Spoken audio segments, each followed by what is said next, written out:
Que Dieu te bénisse abondamment. Voilà.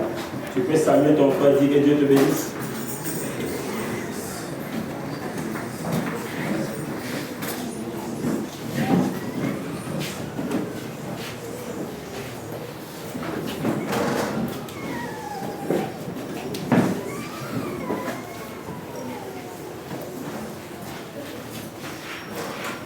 Nous sommes une famille, n'est-ce pas? Amen. Et la Bible dit saluer les saints. Amen. Amen. Et la salutation est au centre du christianisme. Amen. Amen. Comme nous disons à nos frères que Dieu te bénisse, c'est la plus belle parole que nous pouvons dire à quelqu'un. Quand nous disons à ton frère Dieu te bénisse, je crois que ça règle toutes les questions à ses problèmes. Amen. Amen. Parce que si Dieu le bénisse, il a tout ce qu'il a besoin. C'est pas la vérité? Amen. Et Dieu soit avec vous tous. Amen. Merci. Alors ce matin, on va continuer sur notre enseignement de l'adoption. Comme nous sommes au chapitre 2 et que nous sommes en train d'avancer vers le chapitre 3. Donc on va lire. Non, le verset là, on avait déjà lu. Donc on passe directement au verset qu'on avait lu le dimanche passé, qui est le livre de Romains. Romains, le chapitre 8, le verset 19. Amen. Alors, lisons cela au nom de Jésus-Christ.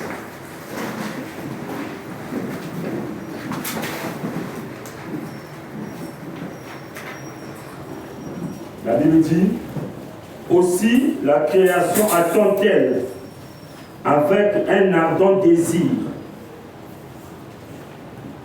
Là, on dit la révélation comme ça. Ça dépend des traductions, mais sinon, c'est la manifestation. La manifestation du Fils de Dieu. Amen. Amen.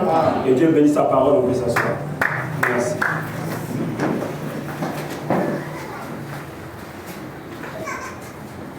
Alors, nous allons commencer là où nous avons laissé. Nous avons laissé le dimanche passé sur la manifestation du Fils de Dieu. Amen. C'est là où la création attend. Amen. Amen. Et la création est consciente qu'il y a des choses qui ont été promises que les Fils de Dieu devaient réaliser. Amen. Et la nature attend ça. Amen. Vous comprenez? Amen. La nature soupire et gémisse attend que ce que Dieu avait parlé, que les enfants de Dieu devaient faire avant que vienne la rédemption générale de toute l'humanité. Il faut que les enfants de Dieu réalisent ou alors manifestent ça. Amen. Vous comprenez? Amen. Et la création est consciente de ça. La création sait que, la nature sait que les enfants de Dieu vont manifester tout ça. Vous comprenez cela? Amen. Voilà. Alors je voulais vous lire quelque chose ici. Avant d'introduire cette pensée, je voulais vous lire quelque chose. Parce que ça m'a aussi touché, donc je veux vous lire ça.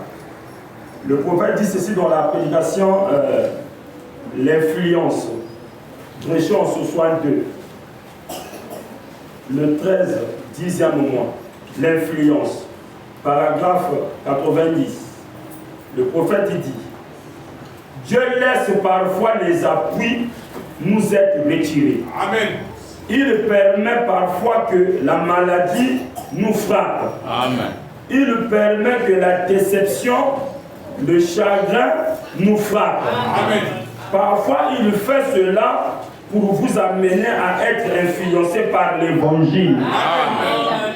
Soyez assez sages pour le saisir. Amen. Amen. Amen. Ne soyez pas assez stupides pour vous en éloigner. Amen. Ah oui. Est-ce que vous avez compris? Amen. Dieu laisse parfois des maladies venir nous secouer. Il laisse parfois la déception venir nous frapper. Il laisse parfois le chagrin venir nous frapper. Amen. Amen. Et le prophète dit, il permet cela. Vous comprenez? Afin que vous soyez influencé par l'évangile. Si vous comprenez. Amen. Et si ces choses-là ne sont pas là, vous ne vous intéresserez pas trop à son évangile. Est-ce que vous comprenez? Dieu permet ces choses afin que vous lui cherchiez. Vous vous mettez à chercher sa face. Est-ce que vous comprenez?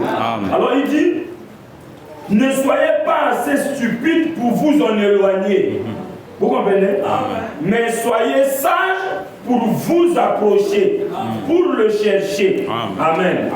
Alors je lis encore dans Convaincu, puis concerné, le paragraphe 74.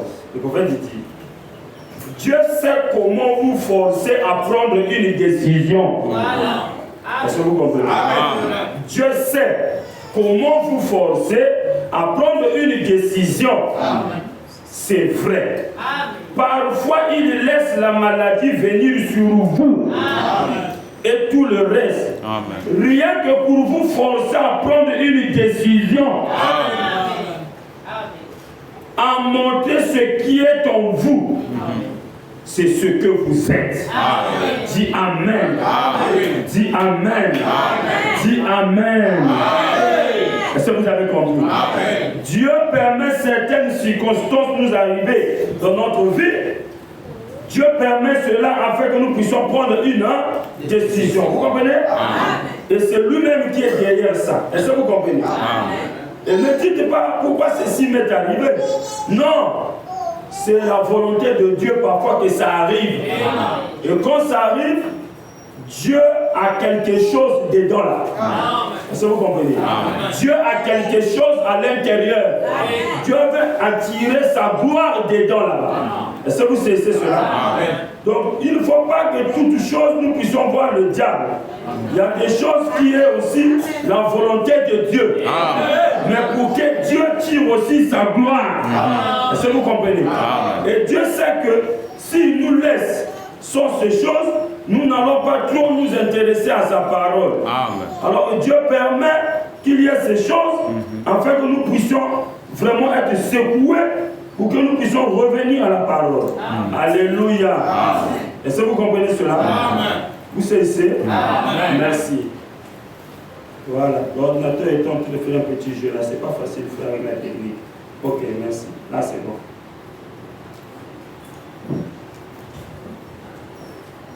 Je vais encore vous lire quelque chose. Ça va vous aider. Amen. Dans la prédication aujourd'hui, cette écriture est accomplie. Le prophète dit ceci au paragraphe 112. Écoutez. Je pourrais m'arrêter ici si j'avais le temps pour vous donner un petit tuyau. Parfois, vous pourrez être assis là avec un cancer. Ou vous pourrez être assis là avec une maladie. Vous dites, pourquoi est-ce que moi, qui suis chrétien, virgule, je serai dans cet état-là? Pourquoi est-ce que je serai dans cet état-là si je suis chrétien? Frère Madame dit, parfois, Dieu laisse les choses devenir tellement sombres. Amen. Si tu es chrétien, tu devais dire Amen. Donne un Amen. Et alors, on parle au vivant. Amen. Et quand on lit le prophète, il n'y a pas d'erreur dedans là. Il faut dire Amen. Est-ce que vous comprenez? Est-ce que beaucoup de gens ne se posent pas ce genre de questions? Pourquoi moi je suis chrétien et ceci m'arrive? Pourquoi moi qui suis chrétien et telle chose m'arrive? Le prophète dit que Dieu permet parfois que ça arrive. Voilà, je parle au vivant. Dis Amen. Ok. Frère Madame me dit, Dieu permet que ça arrive. Voilà, les gens se posent des questions. Pourquoi est-ce que moi, qui suis chrétien, virgule, je serai dans cet état-là? Pourquoi est-ce que je serai dans cet état-là? Je suis chrétien. Frère Madame dit, parfois Dieu laisse les choses devenir tellement sombres que vous ne pouvez pas voir ni au-dessus, ni aux alentours, ni nulle part ailleurs. Ensuite, il vient vous frayer un chemin à travers tout ça pour que vous puissiez dire aujourd'hui cette écriture est en train de s'accomplir. Ce qu'il avait promis de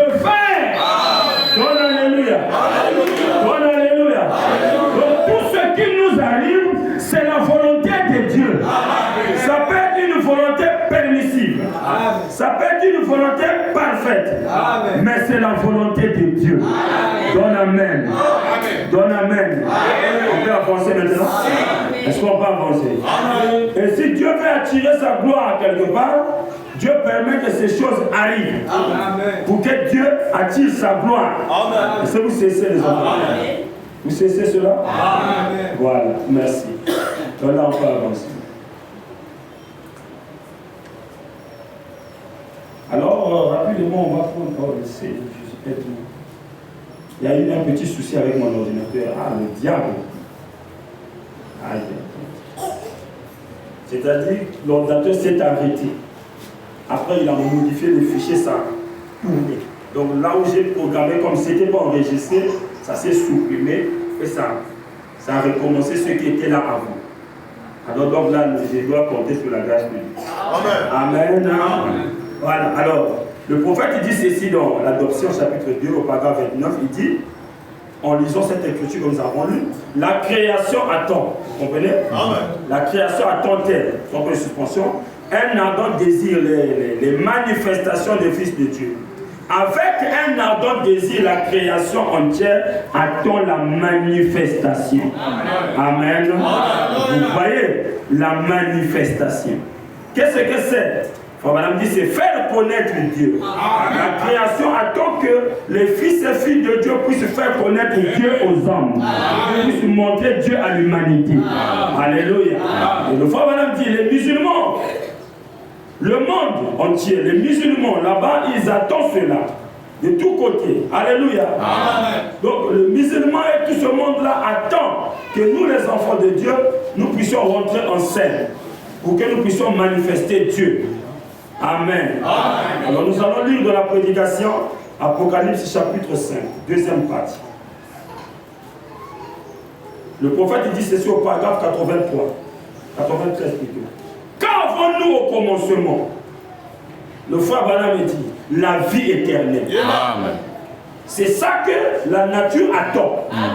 C'est que nous on avait au commencement. Le prophète dit qu'avons-nous au commencement? Il dit la vie éternelle. Il dit nous étions les héritiers du monde.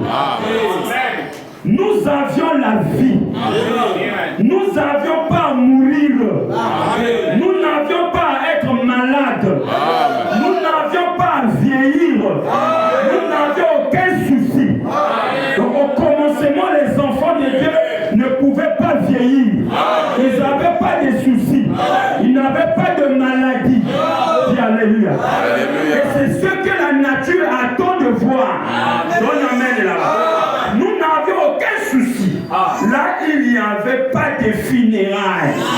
Il n'y avait pas de tombeaux. Il n'y avait pas de cercueils. Il n'y avait pas de cadavres pourris. Donne amen. Là, il n'y avait pas de funérailles. Pas de tombes. Pas de mal. Pas de mort. Pas de cheveux gris. Pas des épaules tombantes. Pas de deuil. Pas de pleurs. Nous avons la vie éternelle. Nous avions l'autorité sur toute la terre. Nous étions des dieux. Il y a un amen. On avait la vie éternelle. On avait l'autorité sur toute la terre. Tous les animaux, on les dominait. Aucun animal pouvait s'opposer à toi. Quand tu parlais à un lion, le lion obéissait. Quand tu parlais au chien, le chien écoutait. Tu amènes là-bas. Tu parlais à la nature t'obéissait. Il n'y avait pas de deuil. Il n'y avait pas de tombe. Il n'y avait pas de mal. Il n'y avait pas de critique. Il n'y avait pas d'hypocrisie. Il n'y avait pas des ennemis. Il n'y avait que de l'amour parfait. L'homme était dans l'atmosphère d'amour. L'homme était en harmonie avec les arbres. L'homme ne pouvait pas couper les arbres. Les arbres lui écoutaient. Quand l'homme ne voulait plus que l'arbre reste là, l'homme ne venait pas la couper. L'homme disait à l'arbre, déraciне-toi. Je vais te planter de l'autre côté. Et les arbres obéissaient à l'homme. Parce que l'homme était le maître de la nature. Tu amènes là-bas.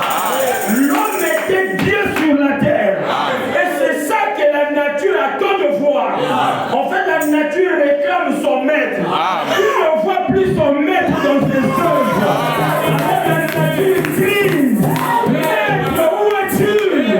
Maître, où es-tu? On amène là-bas.